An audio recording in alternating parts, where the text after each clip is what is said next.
तपाईहरुले अब बुझ्नुपर्ने कुरा के छ भने स्टियरिङ सम्बन्धी कुरा चाहिँ हामीले प्रश्नसँग बुझ्नुपर्ने हुन्छ। यो जुन गोलाइ छ यो गोलाइले तपाईले चाहिँ घडीको गोलाइ भनेर बुझ्नु पर्यो र घडीको गोलाइमा चाहिँ तपाईहरुले के ध्यान दिनु पर्यो भने हामीले स्टियरिङ नर्मली समाउँदाखेरि चाहिँ यतापटि समाउँदा 9 बजे र यतापटि समाउँदा 3 बजे घडीको 9 बजे र 3 बजेको सुई बराबर समाउनु पर्ने हुन्छ। यो रह्यो पहिलो स्टेप यो स्टियरिङ समाउने तरिका। दोस्रो स्टेप हुन्छ हाम्रो स्पिडमा चाहिँ हामीले चलाउने तरिका है। जुन गाडी चाहिँ हाइवेमा हिँडिरहेको हुन्छ हामी स्पिडमा चलाउँदा चाहिँ हाम्रो याद लगभग यतिमा हुनु पर्यो। यो भनेको 10 बजे र 2 बजे भन्छ है 10 टु क्लक हुनु पर्यो है। 10 टु क्लकमा चाहिँ हामीले 10 टु क्लकमा चाहिँ चलाउनु पर्यो। यो याद गर्नु पर्यो।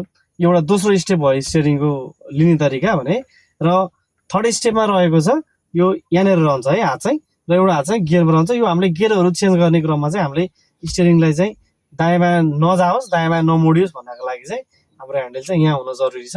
यो कुरा ध्यान दिनु होला।